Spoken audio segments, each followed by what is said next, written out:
जी जनाब, कल के लेक्चर से कोई क्वेश्चन, कल हमने एक ही क्वेश्चन देख पाए थे आरएस एंटरप्राइजेस का। अच्छा, अब मेरा ख्याल पहला क्वेश्चन है जो हम कैफ का करने लगे हैं, जो रिसेंट हमारी जब से नई स्कीम आई है तब से। उसमें क्वेश्चन नंबर 5 है, ये आपके पास फैल्कन, पेज 243 पे क्वेश्चन 5 फैल्कन प्राइवेट लिमिटेड। इसकी रिक्वायरमेंट है prepare budgeted statement of cost of sales, functional budget, cost of sales का बजट बनाना है जी। इस चीज़ को पढ़ते हैं जी। Falcon private limited is in the process of preparing its annual budget for the next year. The available information is as follows: budgeted and actual production and sales for the current year. Current year से मुराद होता है जो साल अभी ख़त्म हुआ है। तो जो साल ख़त्म हुआ उसका बजट क्या था प्रोडक्शन एंड सेल्स का, और एक्चुअल प्रोडक्शन एंड सेल्स क्या थी। Current years actual production cost per unit material, ये एक्चुअल कॉस्ट है सारा data. Labour, variable overhead and actual production overheads.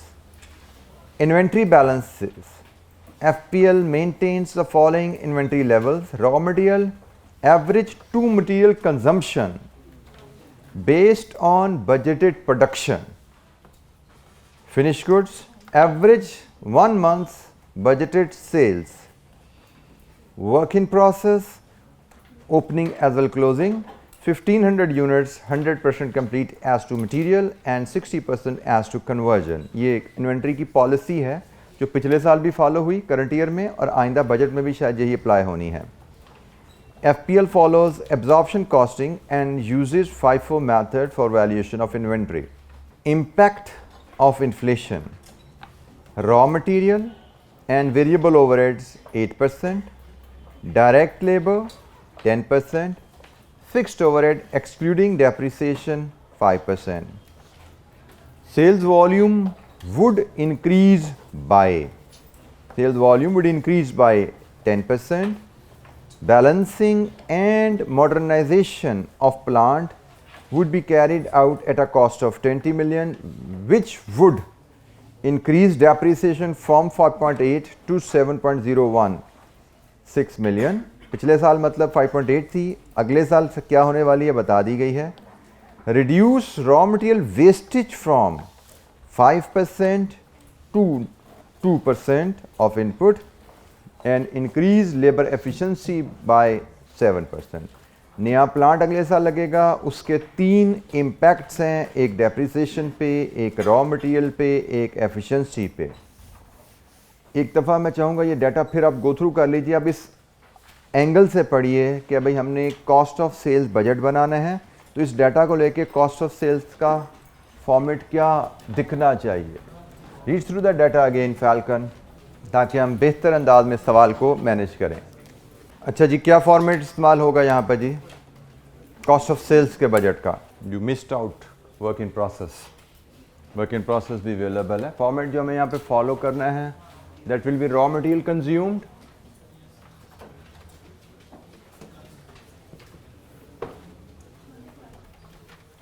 इसमें आप ऐड करेंगे लेबर ओवरहेड्स, कन्वर्जन कॉस्ट कह लीजिए, ऐड कन्वर्जन कॉस्ट। फिर इसमें आप ऐड करेंगे opening work in process, less करेंगे क्लोजिंग वर्क इन प्रोसेस, तो आपको मिलती है value cost of goods manufactured, cost of goods manufactured. फिर इसमें आप ऐड करते हैं opening stock of finish goods और लेस करते हैं closing stock of finish goods, तो आपको मिलता है जी cost of goods sold.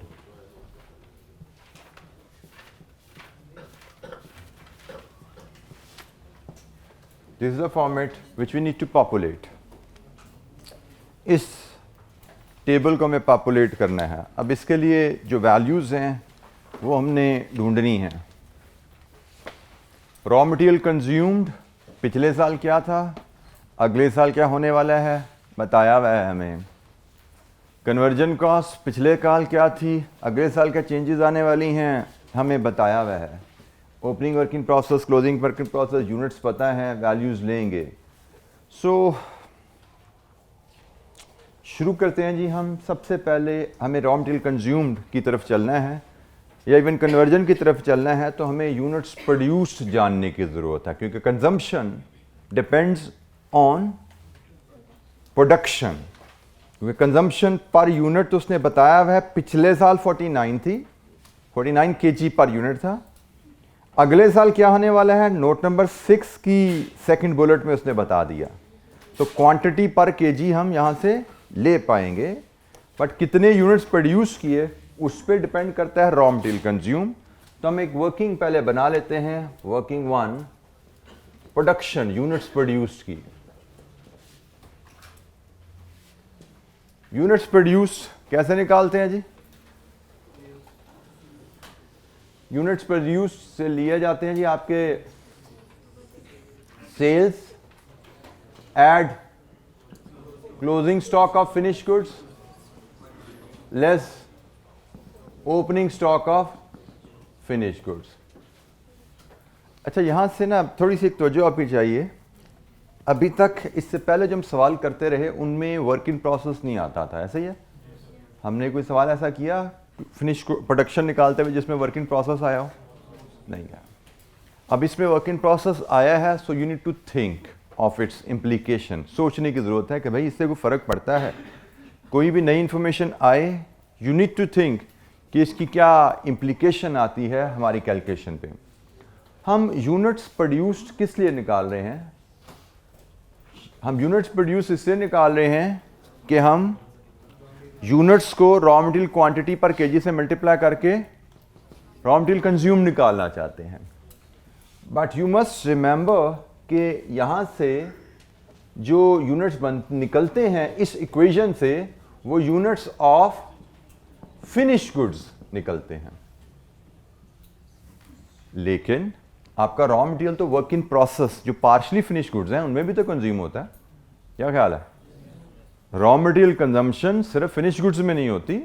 Raw material consumption तो जो यूनिट्स पार्शली कंप्लीट हैं उनमें भी आती है। तो इस लिहाज से इस इक्वेशन को हमें एक्सटेंड करना पड़ता है। आल्दो यहाँ पे इम्प्लीकेशन नहीं आने वाली, बट मैं आपको कॉन्सेप्चुअली एक्सप्लेन करने लगा हूँ। ये है फिनिश गुड्स प्रोड्यूस्ड। अब कंजम्पशन पे जाना है तो इसमें एक बात ये भी है, भाई ये तो प्रोड्यूस्ड हुए हैं जो हमने लिए, इसमें तो कुछ यूनिट्स होंगे जो ओपनिंग वर्क इन प्रोसेस के होंगे, वो भी तो इसमें शामिल होंगे ना, और कुछ क्लोजिंग वर्क इन प्रोसेस के यूनिट्स हैं उनके पे भी कुछ काम हुआ होगा इस पीरियड में। तो इसलिए आपको यहाँ पे इक्विवेलेंट यूनिट्स वाला कॉन्सेप्ट जो हमने सीखा हुआ है प्रोसेस में वो लाना पड़ता है, क्योंकि हम जानना चाहते हैं हमारा खर्चा कितना हुआ। तो खर्चा सिर्फ कंप्लीट यूनिट्स पे नहीं होता, खर्चा तो इनकम्प्लीट यूनिट्स पे भी होता है। तो इसके लिए आपको इसके एंड पे add closing stock of work in process और less opening stock of work in process भी करना पड़ेगा। और मुझे लगता है कि हमें इसके 2 कॉलम बनाने चले जाइए, क्योंकि इसकी स्टेज ऑफ कंप्लीशन फ़र्क है ना। वर्क इन प्रोसेस में मटेरियल और लेबर की स्टेज ऑफ कंप्लीशन फ़र्क है, मटेरियल एंड कन्वर्जन की स्टेज ऑफ कंप्लीशन फ़र्क है। तो हमें 2 कॉलम में इसको यूनिट्स प्रोड्यूस की फिगर, अब ये जो फिगर यहाँ पे निकलनी है ना, ये है आपकी equivalent units of production, equivalent units of production, जिस पे आपकी कॉस्ट बेस्ड है, जिस पे आपकी ये कॉस्ट बेस्ड है, जिस पे आपकी ये कॉस्ट बेस्ड है। ये जरा काइंडली इस इक्वेशन को ऑब्जर्व कर लीजिए। ये जो प्रोडक्शन के यूनिट्स यहां से निकल रहे हैं, इस पे लिंक है मटेरियल कंज्यूम की कॉस्ट, इस पे लिंक है कन्वर्जन कॉस्ट इनकर्ड। इक्वेशन को ऑब्जर्व कीजिए और लिंक कीजिए। वर्क इन प्रोसेस आ जाता है, तो वर्क इन प्रोसेस में जो कुछ पिछले पीरियड में खर्चा हुआ, कुछ इस पीरियड में खर्चा हुआ, उसकी एडजस्टमेंट भी रिक्वायर्ड होती है। क्लोजिंग स्टॉक का खर्चा चूंकि इस पीरियड का होता है उसको आप ऐड कर रहे हो, ओपनिंग स्टॉक का खर्चा चूंकि पिछले पीरियड का है उसको आप लेस कर रहे हो। एक चले मटेरियल के रेफरेंसेस को वर्क करते हैं, फिर हम बाद में यहाँ तक पहुँचते हैं फिर बात करते हैं, मजीद इसको डिस्कस करते हैं। Let's start with the sales. अगले साल हम कितनी सेल्स करेंगे? Note number 5, sales volume would increase by 10%। किससे बढ़ेगा? 10%। 10% बढ़ेगा किस वैल्यू से? लास्ट ईयर की एक्चुअल सेल से। तो सेल्स हमारी पिछले साल थी 22,800, 10% बढ़ के कहां जाएंगी? 25080। हम सिर्फ मटेरियल के कॉलम को पॉपुलेट करते हैं।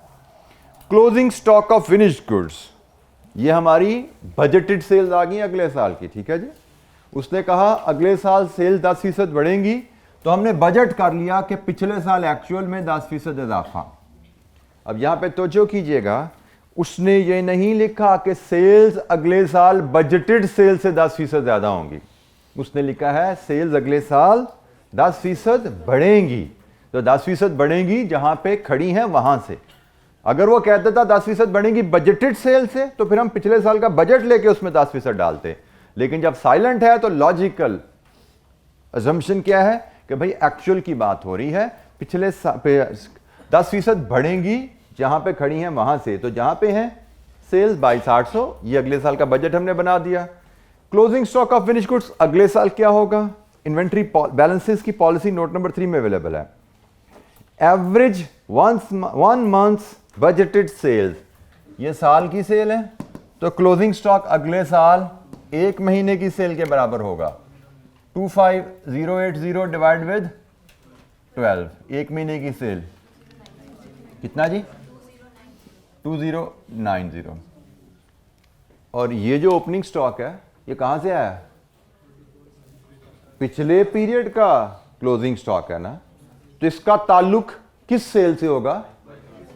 पिछले साल की बजटेड से। जिस तरह ये अगले साल का क्लोजिंग स्टॉक है, इसका ताल्लुक अगले साल के बजट से है।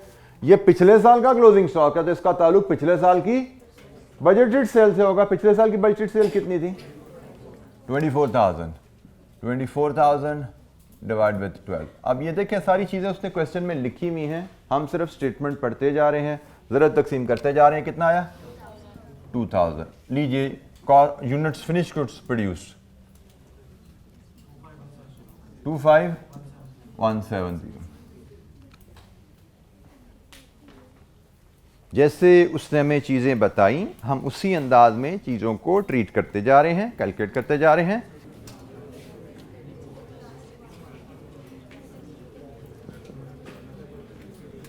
ये अगले साल की वर्किंग हो रही है, ये अगले साल का बजट है जो पिछले साल की सेल से 10% ज्यादा पे हम सेट कर रहे हैं जी। Any question?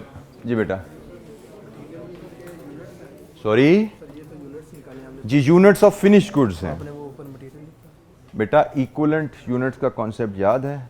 प्रोसेस कॉस्टिंग पढ़ी है आपने? क्यों नहीं पढ़ी अभी तक? कितनी देर होगी क्लासें शुरू किए हुए? और मैंने क्या कहा था कि प्रोसेस कॉस्टिंग आपकी बजटिंग के साथ साथ चलनी चाहिए, और इक्विवेलेंट यूनिट का कॉन्सेप्ट प्रोसेस कॉस्टिंग के दूसरे लेक्चर में आ जाता है, ठीक है। इसका मतलब आप अभी भी पढ़ाई के बारे में सीरियस नहीं, आप रिपीट कर रहे हो ना कॉस्ट, इसका मतलब आप अभी भी सीरियस नहीं। आप चाहते हो तीसरी दफ़ा भी आप पढ़ो कॉस्ट अकाउंटिंग का, यह आपकी मर्जी है, मैं इस पर कोई कमेंट नहीं करना चाहता। मैं आपको बार बार बता रहा हूँ, आपका रवैया बताता है कि आपके टारगेट्स क्या हैं, आपका रवैया बता रहा है कि आपके टारगेट्स क्या हैं। आप रिपीट कर रहे हो और आपने भी प्रोसेस कॉस्टिंग को हाथ नहीं लगाया, और हमारे 2 लेक्चर गुजरने और हमने प्रोसेस कॉस्टिंग के पास पेपर क्वेश्चन क्लास में करने हैं, और आपने प्रोसेस कॉस्टिंग का भी एक लेक्चर भी शायद नहीं सुना।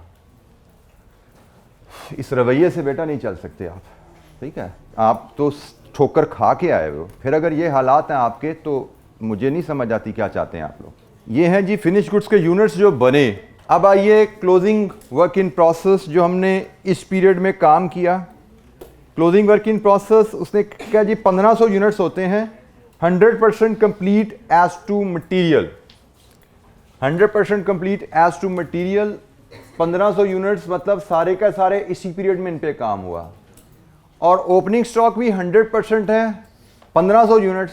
इसका मतलब ओपनिंग स्टॉक पे काम पिछले महीने हो गया था, तो इसका खर्चा हमने इस महीने में नहीं डालना, तो वही 1500 यहाँ से लस हो गया। मैंने आपको कहा था इंप्लीकेशन यहाँ पे नहीं है, लेकिन आपको सिर्फ इक्वेशन के लिए बता रहा हूँ कि हो सकता है आपको जो सवाल है उसमें opening work in process closing work in process के यूनिट्स फ़र्क हों, अगर ओपनिंग वर्किंग प्रोसेस कुछ हो रहा है, क्लोजिंग कुछ हो रहा है, तो फिर तो इम्प्लीकेशन आ जाती ना सब में। यहाँ पे तो 1500 कैंसिल हो रहे हैं, कोई फ़र्क नहीं पड़ा हमारी इस वैल्यू पे। लेकिन अगर ओपनिंग वर्किंग प्रोसेस और क्लोजिंग वर्किंग प्रोसेस के यूनिट्स फ़र्क होंगे तो this is how we treat, हम इसको इस तरह ट्रीट करते हैं। बोलिए जी, इक्विवेलेंट यूनिट्स वही आगे 25 170।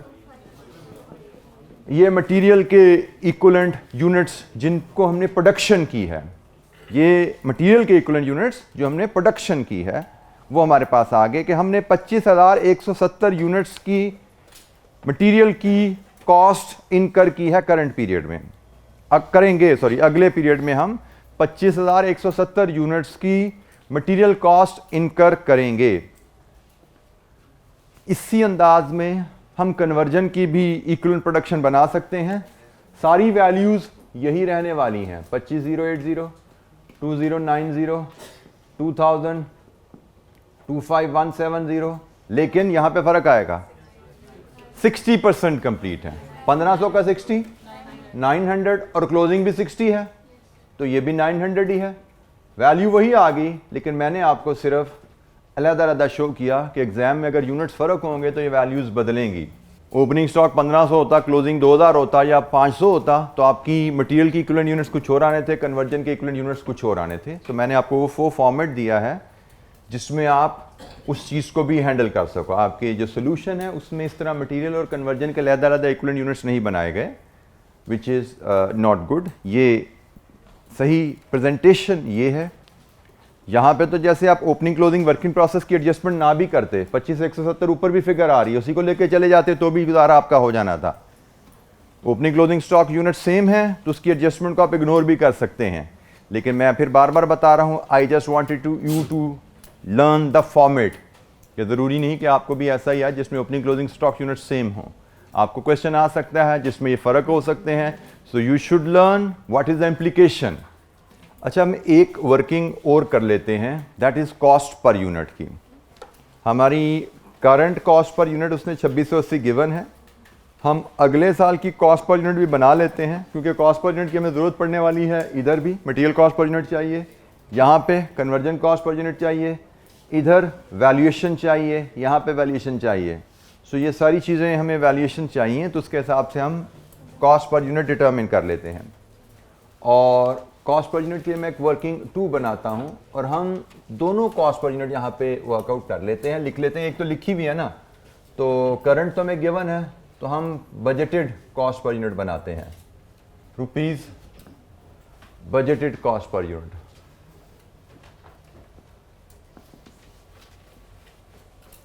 हमारे एलिमेंट्स हैं मटेरियल,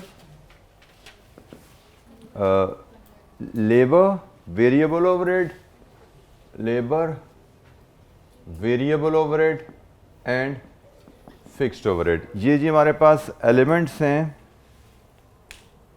कॉस्ट के, जिनको लेके हम कॉस्ट, बल्कि हम कन्वर्जन कॉस्ट का एक सब टोटल ज़्यादा ले लेते हैं और यहाँ पे फिर कॉस्ट पर यूनिट ले लेते हैं।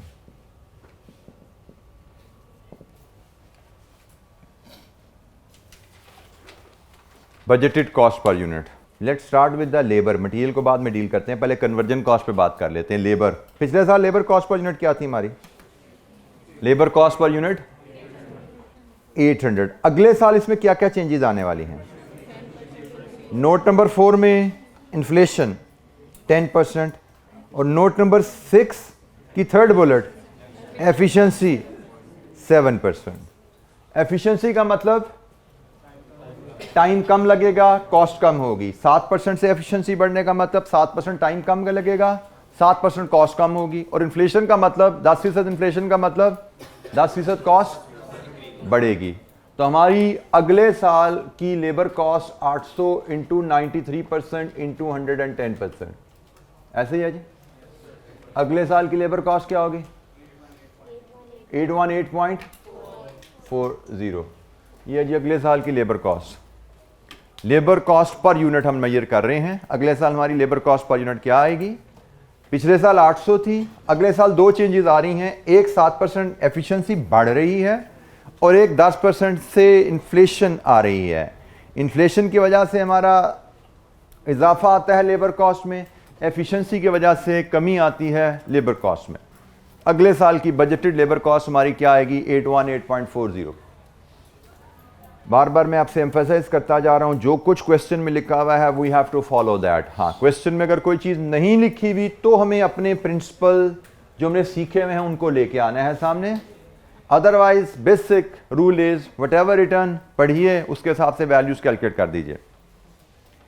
वेरिएबल ओवरहेड पिछले साल 500 था, अगले साल इसमें क्या चेंज आने वाली है?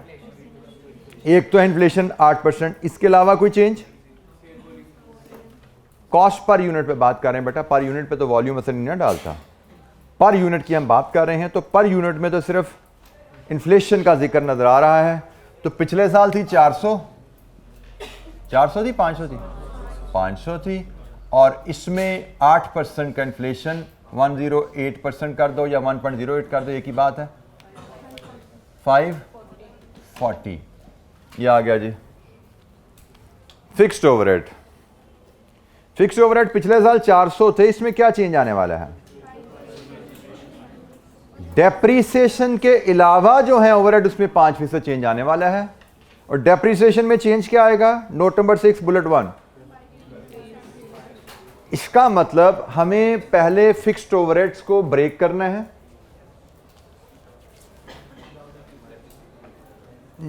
Cash cost and depreciation cost में, और फिर उसमें हमने वो चेंजेस जो उसने बताई हैं वो इनकॉर्पोरेट करनी है।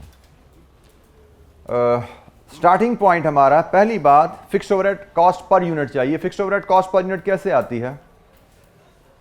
Fixed overhead cost per unit कैसे आती है? वर्किंग 2.1 हम इसके लिए बनाते हैं। Fixed overhead cost per unit कैसे आती है? Working 2.1 fixed overhead cost per unit is budgeted fixed overheads divided with budgeted production. This is how you get to the overhead cost per unit. Budgeted production you have already worked out. ये budgeted production figure है आपकी conversion के column में। Overheads conversion cost का हिस्सा है ना, तो कन्वर्जन कॉस्ट की प्रोडक्शन आप लेंगे 25,170। अब आपको अगले साल के बजटेड फिक्स्ड ओवरहेड चाहिए। अगले साल के बजटेड फिक्स्ड ओवरहेड कैसे निकालेंगे? Can anyone of you think of अगले साल के बजटेड ओवरहेड कैसे आएंगे? यहां पे fixed overhead cost is never incurred per unit. Fixed overhead cost per unit हमेशा लाई जाती है budgeted overheads divided with budgeted annual overhead divided with budgeted annual production. Formula हमने ले लिया, बजटेड एनुअल प्रोडक्शन हमारे पास है, बजटेड एनुअल फिक्स्ड ओवरहेड चाहिए, कहां से आएंगे?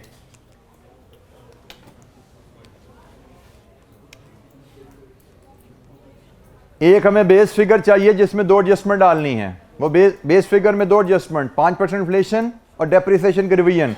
बेस फिगर कहां से आनी है? What should be the base figure जिसमें एडजस्टमेंट्स करनी है आपने?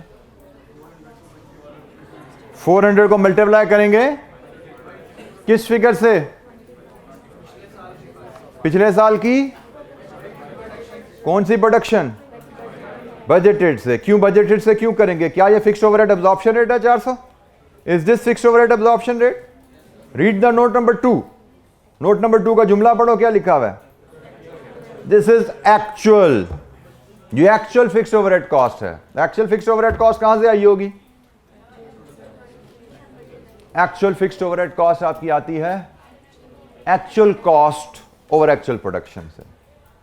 और मैंने आपको थोड़ी देर पहले अभी जुमला बोला था जब उसने कहा था कि आपकी सेल्स 10% बढ़ेंगी। मैंने आपको बताया तो उसने ये नहीं कहा कि बजटेड से 10% बढ़ेंगी। जब नहीं बताया तो फिर वो एक्चुअल से बढ़नी है। तो यहां पे भी उसने कहा फिक्स्ड कॉस्ट में 5% इजाफा आएगा इन्फ्लेशन की वजह से। तो इजाफा बजट में आना है या एक्चुअल में आना है? इजाफा एक्चुअल में आना है। और एक्चुअल हमें अब हमारी जो वर्किंग होगी इसकी से ये 2.2 की अगर हम इसकी वर्किंग बनाएं तो हमारी 2.2 वर्किंग होगी current years actual fixed overheads, इसमें से लेस करेंगे करंट ईयर्स डेप्रीसिएशन, क्योंकि डेप्रीसिएशन में इजाफा फर्क है वो लेस कर दोगे। ये आपकी आएगी जी overhead cost excluding depreciation, excluding depreciation. इसमें आपने डालना है इन्फ्लेशन का इंक्रीज। कितनी इंक्रीज है जी इन्फ्लेशन? 5% का मतलब मल्टीप्लाई कर दो 105% से। ये आपकी budgeted overhead cost excluding depreciation आ गई। इसमें वापस ऐड कर दो बजटेड डेप्रीसिएशन नेक्स्ट ईयर की। ये आपके बजटेड फिक्स्ड ओवरहेड आ गए अगले साल के, budgeted fixed overheads. You have to think आपने चीज़ों पे कैसे पहुंचना है। सवाल एक दफ़ा, दो दफ़ा पढ़ते हो, तीन दफ़ा पढ़ते हो तो ये चीज़ें खुद ब खुद कनेक्ट होना शुरू होती हैं आपकी। ये पॉइंट्स, वर्ड्स रजिस्टर होना शुरू होते हैं आपको कि भाई कौन सी वैल्यूज़ चाहिए। सो अगले साल के लिए उसने चेंजेस बताई हुई हैं। अनलेस वो कहे कि वो चेंजेस बजटेड में करो, इट इज़ अंडरस्टूड वो चेंजेस एक्चुअल में होने वाली हैं। इन्फ्लेशन की वजह से ओवरहेड ने बढ़ना है तो हम बेस एक्चुअल ओवरहेड्स को लेंगे, अनलेस एग्जामिनर कहे कि आप बजटेड ओवरहेड में चेंजेस करो। तो यहां पे उसने नहीं कहा, जैसे उसने सेल्स में नहीं कहा हमने एक्चुअल सेल्स में चेंज डाली, उसने ओवरहेड में जिक्र नहीं किया हमें एक्चुअल ओवरहेड्स को बेस लेकर चलना है। और उसके बाद जैसे उसने बातें की कि जी डेप्रीसिएशन के अलावा खर्चों में 5% इजाफा है, डेप्रीसिएशन अगले साल क्या होगी, उसके हिसाब से हमने ये फॉर्मेट बना लिया। अब वैल्यूज फीड करते हैं तो पिछले साल के एक्चुअल ओवरहेड्स होंगे, पिछले साल की एक्चुअल कॉस्ट 400 पर यूनिट उनटू पिछले साल की एक्चुअल प्रोडक्शन 23760। लीजिए एक्चुअल ओवरहेड पिछले साल का क्या है? 9504000। पिछले साल की डेप्रीसिएशन 5.8 मिलियन, तो डेप्रीसिएशन के अलावा खर्चा 3704000। 5% इजाफा डालो इन्फ्लेशन का इसमें 3889200। अब नई डेप्रीसिएशन 7016800 ऐड कीजिए। अगले साल का fix cost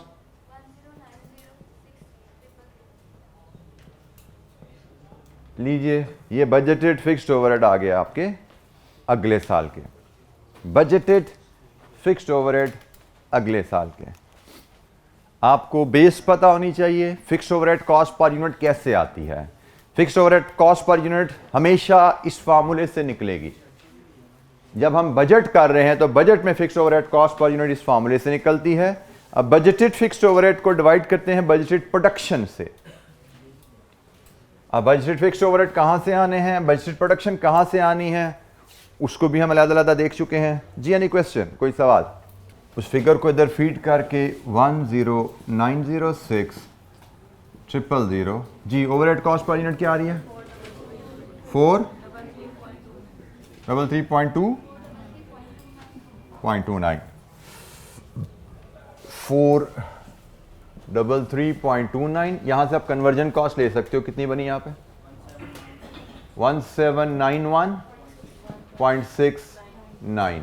this is your conversion cost, conversion cost. This is your budgeted, सारा बजटेड डाटा है, budgeted conversion cost per unit. Budgeted conversion cost का इस्तेमाल कहां पे होने हैं? यहां पे देखिएगा जरा, बजटेड कन्वर्जन कॉस्ट इधर इस्तेमाल होनी है 25170 मल्टीप्लाइड विद 1791.69। लीजिए जी, यहाँ से आपको अगले साल की बजटेड टोटल जो है कन्वर्जन कॉस्ट मिल जाएगी। कितनी आती है जी? 45096,867। This is your conversion cost अगले साल की। Sorry, last is 837। Conversion cost अगले साल हमारी क्या होगी? उसने जो जो चेंजेस हमें बताई, लेबर, में दो इम्पैक्ट, एफिशिएंसी, इन्फ्लेशन। ओवरहेड में एक इम्पैक्ट, सिर्फ इन्फ्लेशन। ओवरहेड में दो इम्पैक्ट, एक इन्फ्लेशन, एक डेप्रिसिएशन। जैसे जैसे उसने इम्पैक्ट बताए थे उनको हमने इनकॉर्पोरेट किया और हमें कन्वर्जन कॉस्ट पर यूनिट मिल गई। यानी क्वेश्चन, कोई सवाल? अब हमने मटेरियल कॉस्ट की वर्किंग बनानी है, उससे पहले कन्वर्जन कॉस्ट पे 1791.69 पर यूनिट, ये हमारी कन्वर्जन कॉस्ट है। और हमने जो कॉस्ट ऑफ सेल्स की स्टेटमेंट बनाई हुई है उसमें कन्वर्जन कॉस्ट हमने इन यूनिट्स पे अप्लाई करनी है। ये वैल्यू हमारी वर्किंग 1 से आई है और ये वैल्यू हमारी वर्किंग 2 से आ रही है। Always refer your working. जो वैल्यूज आप यूज कर रहे हो ये कहां से आ रही हैं, वर्किंग को रेफर करके चलिए। ये प्रेजेंटेशन आपकी एग्जाम के लिहाज से गुड इनफ है कि आप इस तरह वर्किंग रेफर करके चल रहे हैं। और मैंने आपको कहा है कि एक एक लाइन छोड़ के काम किया हो आपने, और ये स्पेस आपकी बड़ी होगी तो आपके लिए वर्किंग को मैनेज करना, प्रेजेंट करना, रेफर करना बड़ा आसान हो जाता है। जी एनी क्वेश्चन, कोई सवाल? अच्छा जी, अब मटेरियल कॉस्ट के ऊपर चलते हैं जी। जी कोई सवाल यहाँ पे जी? मटेरियल कॉस्ट पर यूनिट की बात करते हैं। मटेरियल कॉस्ट पर यूनिट पिछले साल की उसने बताया 49 kg 980 रुपीज़ के बने। पिछले साल 49 kg 980 रुपीज़ के बने। इसमें रेट कितना निकलता है? 20। लास्ट ईयर का हम अंडरस्टैंड कर लें ज़रा। लास्ट ईयर्स कॉस्ट मटेरियल की बात कर रहे हैं हम। इट इज़ 49 kg इंटू 20, ये 980 ऐसे बना हुआ है। अब वो हमें क्या कह रहा है कि अगले साल क्या होने वाला है? अगले साल रेट बढ़ेगा 8% से। तो ये जो 20 है इसने मल्टीप्लाई करना है 1.08 से। क्या क्वांटिटी सेम रहने वाली है? क्वांटिटी बदलने वाली है। Note number 6, bullet number 2, wastage 5% से रिड्यूस होके कहां पे आएगी? 2% पे। वेस्टेज कम होनी है। अगेन मैंने कल आपसे सवाल पूछा था, ये कॉस्ट है ना, तो ये कॉस्ट में जो वेट लिया जाता है ग्रॉस होता है नेट होता है? दोबारा सोचो, कल सारे ग्रॉस कह रहे थे, आज नेट की बातें आनी शुरू हो गई हैं। Cost is always measured on gross. Cost हमेशा ग्रॉस पे मेजर की जाती है, ठीक है जी। ये ग्रॉस वेट है। अब उसने कहा वेस्टेज आपकी कम होने जा रही है, तो वेस्टेज कम होने जा रही है तो इसका क्या मतलब है? ग्रॉस बदलेगा या नेट बदलेगा? ग्रॉस। वेस्टेज कम होनी है, नेट क्वांटिटी तो ये मार्कर में जितनी लग रही है वो उतनी रहनी है ना। वेस्टेज कम होने जा रही है, तो वेस्टेज कम हो रही है तो ग्रॉस ने कम हो जाना है। अब ग्रॉस ने कम होने हैं बट नेट ने कम नहीं होना। तो अब ये ग्रॉस में एडजस्टमेंट कैसे की जाएगी इसकी जरा वर्किंग देख लीजिए। करंटली 49 kg हम इनपुट करते हैं ग्रॉस, इसमें से कितना लॉस होता है? 5%। इसका मतलब करंटली ये हमारी नेट क्वांटिटी है, ऐसे ही है जी, ये हमारी नेट क्वांटिटी है। अब आइंदा भी नेट तो यही रहनी है, आइंदा भी नेट तो यही रहनी है, लेकिन आइंदा नेट कितनी वेस्टेज के बाद आएगी? 2%। तो आइंदा ग्रॉस क्या होने वाली है? ठीक हो गया? अब आप ये वैल्यूज रिवाइज करके बताइए, अगले साल क्वांटिटी क्या होगी रिवाइज होके? 47.5 kg, और अगले साल प्राइस क्या होगी? 21.6। लीजिए जी, यहां से बताइए अगले साल आपकी 1026। अब मैंने आपको ये एक तरीके से डिटेल में दोनों को अलग-अलग करके बताया। Otherwise if you have the grip तो एक लाइन में वहीं पे भी हम लिख सकते थे। जैसे मैं अगर चाहता तो मैं यहाँ पे भी जिस तरह एग्जामिनर ने आपका लिखा हुआ है 980 इंटू 95% ओवर 98% इंटू 1.08 या 108%, ये डायरेक्ट 1026 यहाँ से भी आ जाता है। लेकिन मैंने आपको उसको ज़रा ब्रेक करके कि केजीज़ में क्या चेंज आ रहा है, रेट में क्या चेंज आ रहा है दिखा दिया। वो चेंज आप डायरेक्ट ऐसे कॉस्ट में भी इनकॉर्पोरेट कर सकते हो। तो अब यहाँ से आप मटेरियल कॉस्ट ले सकते हो। 1026 प्लस 1791 कितना बना? 281.69। मटेरियल की कॉस्ट पर यूनिट, रेट भी बदल रहा है, क्वांटिटी भी बदल रही है। क्वांटिटी में चेंज क्या है, रेट में चेंज क्या है? जनाब एनी क्वेश्चन, कोई सवाल?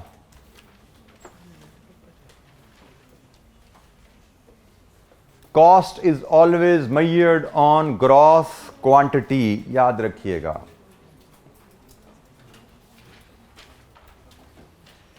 कॉस्ट पर यूनिट में हमेशा ग्रॉस क्वांटिटी ली जाती है। तो 49 kg is your gross quantity. Wastage कम होने का मतलब ग्रॉस क्वांटिटी बदलेगी, नेट नहीं बदलेगी। तो नेट तो पहले भी 47.5 थी, सॉरी 47.5 नहीं, 49 का 95% थी, आइंदा भी वही रहेगी। लेकिन उसके साथ ग्रॉस हमने देख लिया कि अब ग्रॉस 49.5 kg हो जाएगी, नॉट 49। जी बेटा मैंने आपको एक चीज़ बताई कि कॉस्ट आपको गिवन है 49 इंटू 20। कॉस्ट पर यूनिट हमेशा ग्रॉस क्वांटिटी पे ली जाती है। अब इस स्टेटमेंट में कोई एम्बिगुइटी है तो बताओ। ग्रॉस मतलब जो आप फीड करते हो फैक्ट्री में, उसमें से कुछ ज़ाया हो जाता है, हमें पता है, बट कॉस्ट हमेशा जो फैक्ट्री में फीड करते हैं उस पर ली जाती है। तो 49 kg हम फीड कर रहे हैं, ये ग्रॉस है। उसने बताया कि ग्रॉस में से आपका 5% ज़ाया होता है। इसका मतलब अभी हमारा नेट क्वांटिटी इतनी इस्तेमाल हो रही है, आइंदा 2% ज़ाया होगा। तो नेट क्वांटिटी तो नहीं बदलने वाली, लेकिन नेट अब ग्रॉस का 98 होगा। कॉस्ट तो ग्रॉस पे होती है ना, तो ये नेट है। नेट अगर 98 है तो 100 क्या है?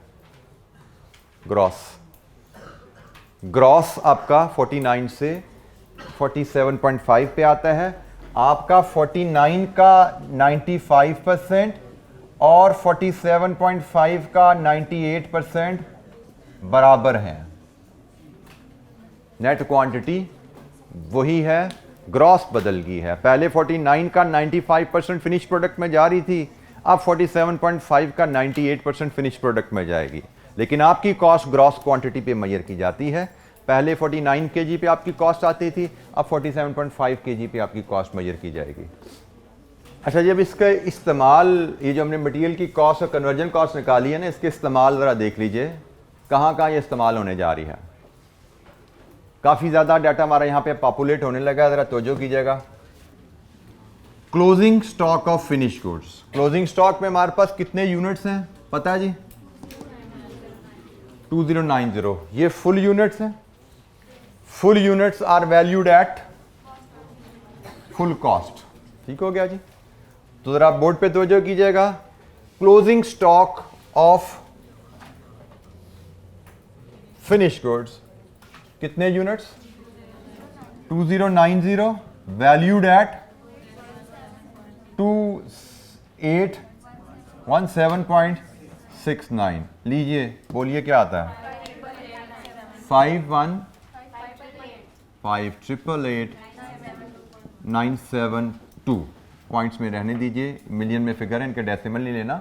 पर यूनिट डाटा था, डेसिमल लिया। इतनी बड़ी फिगर्स हैं, डेसिमल रुपीस में डेसिमल लगाने की जरूरत नहीं है। वैल्यूज को डेसिमल नहीं लगाते हम, पर यूनिट डाटा हो उसको डेसिमल लगाते हैं। Opening stock of finish goods कितने यूनिट्स हैं ओपनिंग स्टॉक के? 2000। ये किस रेट पे वैल्यू होंगे? करंट ईयर 2680 जी। कितनी वैल्यू है इनकी? 536 1 2 3 4। लीजिए जी, फिनिश गुड्स की वैल्यूएशन आ गई जी हमारे पास। Opening stock of finish goods units हमारे पास थे, कॉस्ट हमारे पास क्वेश्चन में गिवन थी। Closing stock of finish goods units हम पहले ले चुके हैं वर्किंग 1 में, और कॉस्ट हमने वर्किंग 2 में ली है। रेफरेंस यहाँ पे भी हम वर्किंग 1 और वर्किंग टू, ये वर्किंग 1, ये आंसर से है, ये वर्किंग रेफरेंस नहीं है। अभी तक जब हमने वैल्यूज़ वर्कआउट की हैं उन वैल्यूज़ को अब हम यूज़ करते जा रहे हैं cost of goods sold statement में, और देखते हैं हमारी cost of goods sold statement कहाँ तक पॉपुलेट होती है। Closing stock of finish goods FIFO पे चल रहे हैं, याद रखना इस क्वेश्चन में लिखा हुआ है। Closing stock of finish goods FIFO में करंट प्रोडक्शन कॉस्ट पे वैल्यू किया जाता है, हो गया। Opening stock of finish goods की कॉस्ट हमें उसने गिवन है। क्लोजिंग वर्क इन प्रोसेस, किधर है क्लोजिंग वर्क इन प्रोसेस जी आपका? ये है 1500 मटेरियल 900 कन्वर्जन, 1500 मटेरियल 900 कन्वर्जन, याद है ना प्रोसेस कॉस्टिंग? मैंने आपको पहले कहा था यहां पे कोई स्पेशल नॉलेज नहीं आने वाला, पिछले टॉपिक्स का नॉलेज ही चलता जा रहा है। तो incomplete closing stock incomplete product है, इनकम्प्लीट प्रोडक्ट को हम एलिमेंट वाइज वैल्यू करते हैं, जो वहां सीखा था वही यहां यूज होने जा रहा है।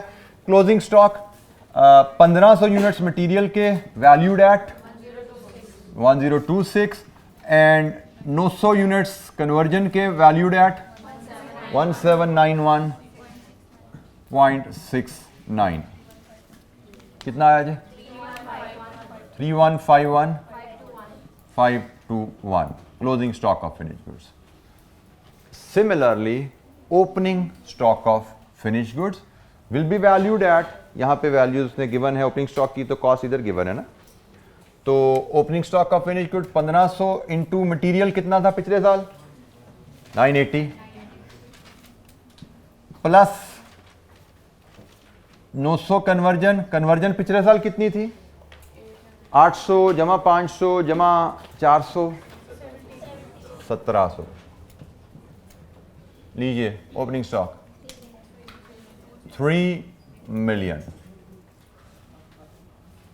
अब हमारी सिर्फ एक फिगर रह गई है, raw material consumed. Raw material consume की फिगर आएगी तो हमारा ये cost of goods sold complete होता है। Closing stock finish goods value करने के लिए हमने current period cost, budgeted cost निकाल ली थी, और ओपनिंग स्टॉक के लिए हमने करंट पीरियड कॉस्ट जो हमें गिवन थी वो इस्तेमाल की। हमने फिनिश गुड्स को भी वैल्यू कर लिया, हमने वर्क इन प्रोसेस को भी वैल्यू कर लिया। Opening closing finish goods, opening closing work in process. आखिरी फिगर रॉ मटेरियल कंज्यूम्ड की रह गई है। बेटा हम प्रोसेस अकाउंट बना नहीं रहे, हमें तो देखना हमें चाहिए क्या, हमें तो क्वांटिटी चाहिए पर यूनिट कितनी लगनी है, ठीक है, क्वांटिटी पर यूनिट चाहिए, और वो भी ग्रॉस क्वांटिटी चाहिए, क्योंकि हमारी कॉस्ट ग्रॉस क्वांटिटी पे निकलती है। जिस तरह पिछले साल 49 kg थी, ठीक है, तो अब वेस्टेज रिवाइज हो जाए तो अगले साल हमारी ग्रॉस क्वांटिटी 47.5 पे चली जाती है, मतलब कि इनपुट उस सेक्शन रिड्यूस हो जाएगा ना, क्योंकि वेस्टेज कम होनी है ना, तो इनपुट रिड्यूस हो रही है। ये हमारा फैक्टर जो बना है 49 इंटू 95% ओवर 98%, ये इनपुट की वेस्टेज की एडजस्टमेंट है। अगर वेस्टेज रिड्यूस हो रही है तो हमारी इनपुट 49 से 47.5 पे आ जाएगी अब। और मैंने उसी की आपको एक्सप्लेनेशन नीचे दी है, 49 का 95%, 47.5 का 98% is the same, net is the same, net quantity जो प्रोडक्ट में लग रही है वो सेम है। इनपुट 49 से 47.5 पे आ गई है क्योंकि अब वेस्टेज कम होनी है। अच्छा जी, अब last figure raw material consumed. Raw material consumed कैसे आएगी, कैसे आएगी? यूनिट्स इनटू ये। Anyone who disagree with this calculation? एक और, बाकी सबका ख्याल है कि this into this is raw material consume. आप क्यों डिसएग्री कर रहे हैं जी? बेटा मैं इस फिगर की बात कर रहा हूं, मतलब रॉ मटेरियल कंज्यूम्ड। ये कंज्यूम्ड नॉर्मली तो हम ऐसे ही करते हैं ना, production into cost per unit, normally तो हम ऐसे ही करते हैं, लेकिन यहाँ पे पहला हिस्सा आपने सही कहा, यहाँ पे ऐसा नहीं होने वाला। यहाँ तक अब ठीक हो, यहाँ पे ऐसा क्यों नहीं होने वाला, इसका जवाब चाहिए। Companies following FIFO। FIFO सिर्फ फिनिश गुड में नहीं लगता, वर्क इन प्रोसेस में नहीं लगता, FIFO रॉ मटेरियल पे भी लगता है। ये तो अगले साल की कॉस्ट है, तो कंजम्पशन में तो पहले ओपनिंग स्टॉक इस्तेमाल होना है। Opening stock of raw material है ना हमारे पास, तो पहले ओपनिंग स्टॉक इस्तेमाल होना है, फिर करंट पीरियड कॉस्ट पे मटेरियल इस्तेमाल होगा। तो हमें यहाँ पे देखना क्या पड़ेगा, हमारी कंज्यूम्ड क्वांटिटी कितनी है, पहले क्वांटिटी लेनी पड़ेगी, उसमें से देखना पड़ेगा ओपनिंग स्टॉक में कितनी क्वांटिटी हमारे पास आ रही है, उसको अलहदा करना पड़ेगा, वो ओपनिंग स्टॉक पे जाएगी 20 के हिसाब से, 20 पर केजी के हिसाब से जाएगी, और फिर जो बाकी क्वांटिटी करंट परचेज से होगी वो 21.6 के हिसाब से जाएगी। ठीक है जी। तो हमें इसको क्वांटिटी को ब्रेक करना पड़ेगा। क्वांटिटी को हम ब्रेक करेंगे दो रेट्स में। तो सबसे पहले हम यहाँ पे रिक्वायरमेंट एस्टेब्लिश करते हैं। इसकी अब हमें एक वर्किंग बनानी पड़ेगी रॉ मटेरियल के लिए। हमारी रॉ मटेरियल कंजम्पशन रिक्वायरमेंट कितनी है, अगले साल में हमने रॉ मटेरियल कंज्यूम कितना करना है, तो उसके लिए डेफिनेटली यही फिगर यूज करेंगे। हमने 25,170 यूनिट्स बनाने हैं मटेरियल के, और पर यूनिट कितनी क्वांटिटी लगती है हमारी, ये आ रही है जी 47.5 kg। तो हमारी कितनी क्वांटिटी रिक्वायर्ड है जी raw material consumption requirement, 95620 kgs। ये है जी हमारी अगले साल की रॉ मटेरियल की कंजम्पशन रिक्वायरमेंट 1195,625 1195,575। अब ये कैसे 620 आ गया बेटा, ये इसको इससे ज़रब देने में कहाँ पे राउंडिंग ऑफ है? अच्छा जी, एनी क्वेश्चन? एक चीज़ याद रखिए, जब एक राउंड ऑफ करके एक वैल्यू लिख दी जाती है ना यहाँ पे, फिर आप उस वैल्यू को कैलकुलेशन में यूज़ करते हैं। फिर कैलकुलेटर पे जो 8 या 6 डेसिमल वाली वैल्यू होती है वो इस्तेमाल नहीं होती।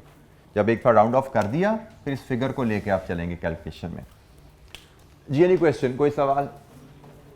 ये हमारी कंजम्पशन रिक्वायरमेंट है, लेकिन ये सारी की सारी कंजम्पशन इस रेट पे नहीं होनी। FIFO पे रॉ मटेरियल इस्तेमाल होना है ना, तो हमें देखना पड़ेगा ओपनिंग स्टॉक कितने का पड़ा हुआ हमारे पास।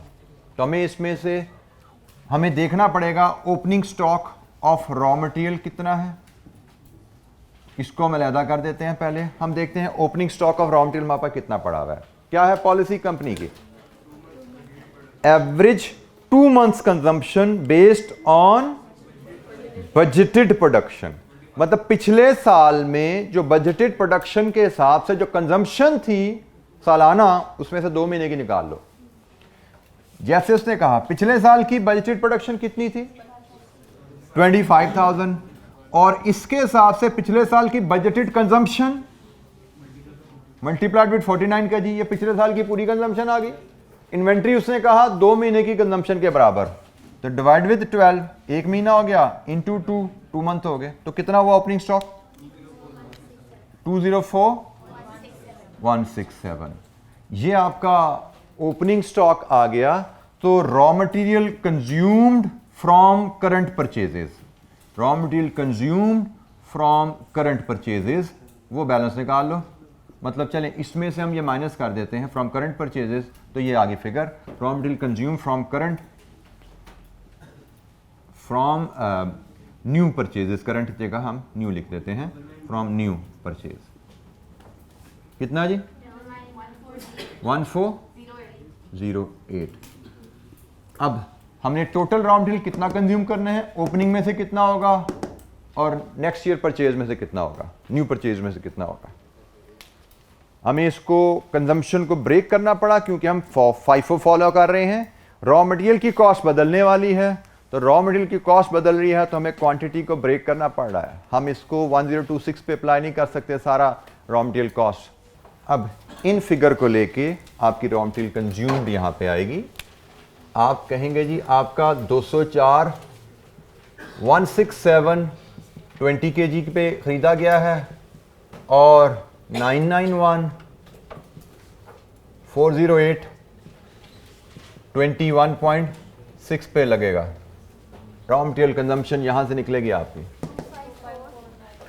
254,753। नहीं जी, cost of goods sold budget is complete. इसके लिए वर्किंग 1 2 2 तक गए थे, probably this is your working 3 working 3 है, ये वर्किंग 3 का रेफरेंस यहाँ पे आप दे देंगे।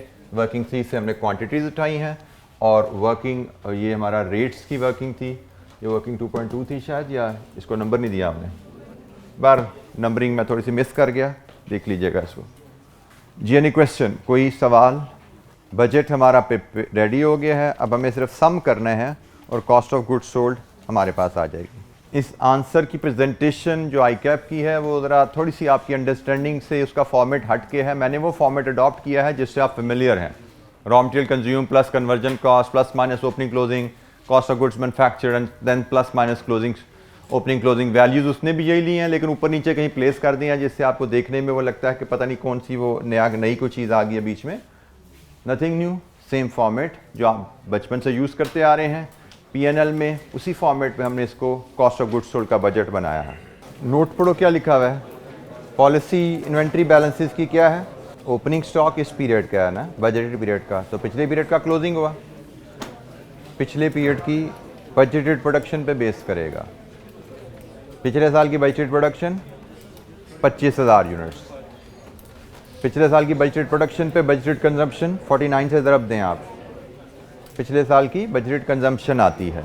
उसने कहा ये 2 महीने की कंजम्पशन के बराबर, तो वो साल की कंजम्पशन है बटा 12 इंटू 2 महीने की consumption. Cost of goods sold क्या आ रहा है जी यहाँ पे figure?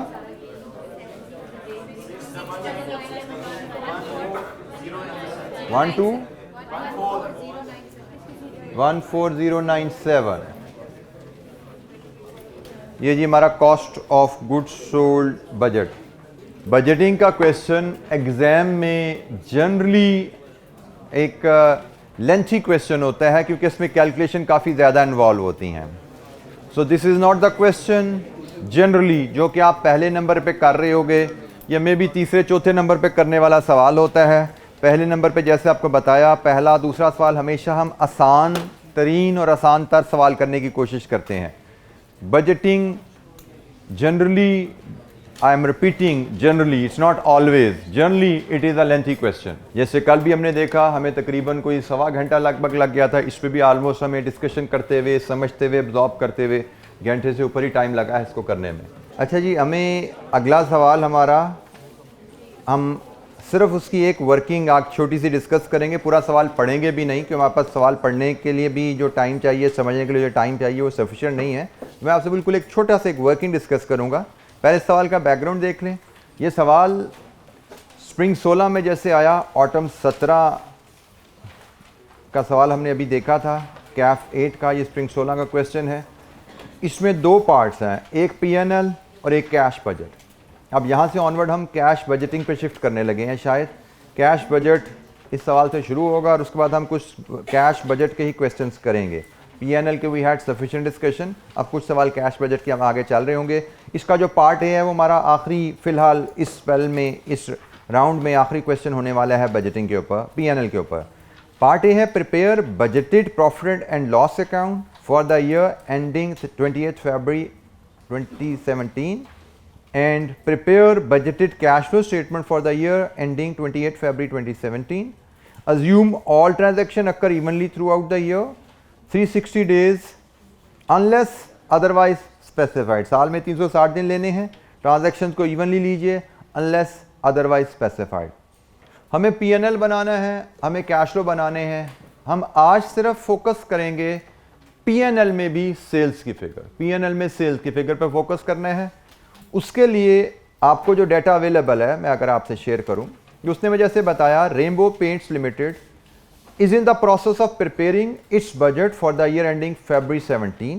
The following data has been extracted from the P&L for the recently concluded year. जो साल अभी ख़त्म हुआ 16 में, उससे निकला डाटा, और उसमें सेल्स की फिगर हमें बताई गई हैं, इंक्लूडिंग कैश सेल्स 109 मिलियन। हम सिर्फ सेल्स की फिगर पर जा रहे हैं, आगे हम अभी जा ही नहीं रहे।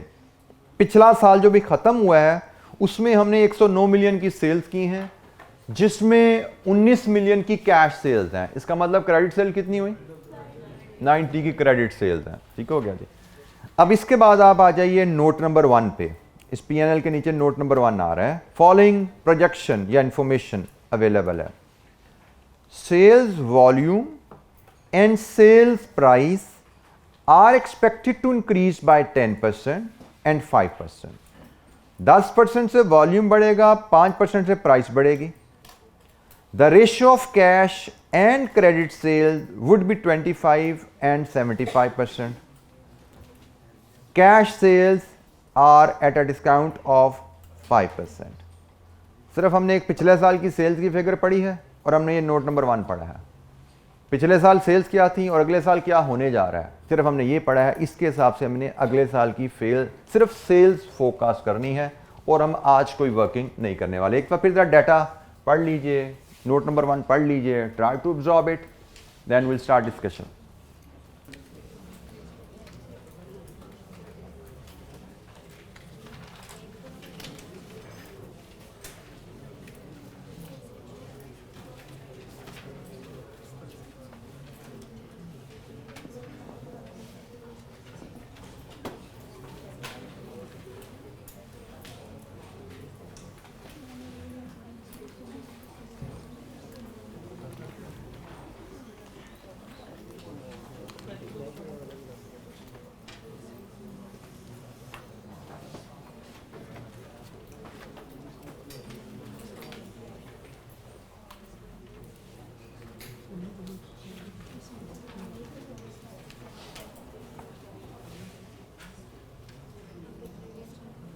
अच्छा जी, बजटेड सेल्स बनानी है तो हमें बजटेड सेल्स में कैश और क्रेडिट को अलग-अलग ही लेके चलना पड़ेगा, क्योंकि कैश सेल्स पे डिस्काउंट आना है ना, तो हमें कैश सेल्स की फिगर अलग चाहिए। मैं अगर लास्ट ईयर की जो फिगर्स हैं वो जैसे अवेलेबल हैं वो लेके आऊँ, लास्ट ईयर्स सेल्स हमें नेट अवेलेबल हैं, तो I start with the net figure rupees in million. This is 19, this is 90 and the total is 109। ये गिवन फिगर है जी हमारे पास लास्ट ईयर की। अब उसने हमें जो चीज़ें बताई हैं, उसने कहा जी 10% से वॉल्यूम बढ़ना है, 5% से प्राइस बढ़नी है और प्रोपोर्शन भी 25-75 आ जाना है। ऐसा ही है जी, अभी ये 25-75 का प्रोपोर्शन नहीं है। इसका मतलब हमें वॉल्यूम में इजाफा डालना है, प्राइस में इजाफा डालना है और फिर नया प्रोपोर्शन 25-75 उसमें तकसीम करना है। लेकिन इसमें जो सिर्फ एक कैच है, वो कैच है कि प्राइस में इजाफा डालना और वॉल्यूम में इजाफा डालना, उससे पहले ज़रूरी है कि ये सेल्स प्राइस पे रिफ्लेक्ट हो। ये इस वक्त प्राइस नहीं है, ये डिस्काउंटेड है। उसके लिए आपको सिर्फ एक स्टेप ऐड करना है, लास्ट ईयर सेल्स ग्रॉस, और ग्रॉस ने सिर्फ इसमें बढ़ना है, इसमें 5% डिस्काउंट ऐड होना है, इसने 90 पे ही रहना है, इसने बदलना है। ये कहां पे जाएगी? ये 5% डिस्काउंट के बाद है ना, तो ग्रॉस सेल्स क्या हुई? कितनी? 20। तो लास्ट ईयर की हमारी ग्रॉस सेल्स 110 मिलियन पे खड़ी हुई है। लास्ट ईयर की ग्रॉस सेल्स हमारी 110 मिलियन पे खड़ी हुई है। अब इसमें आप वॉल्यूम इंक्रीज लाओ, कितने परसेंट है जी? 10%। इसमें आप प्राइस इंक्रीज लाओ, कितनी है जी? 5%। तो यहां से आपको मिलेगी नेक्स्ट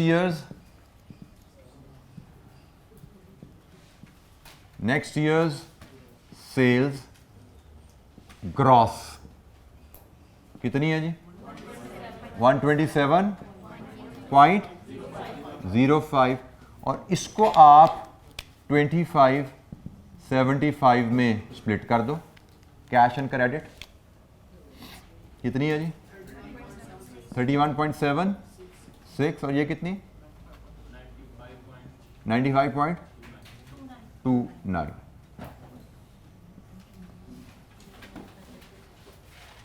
अगले साल की ये आ गई सेल्स आपके पास क्रॉस, लेकिन पीएनएल में तो जानी है नेट, तो इससे आगे नेट सेल्स में कोई दिक्कत है हमें?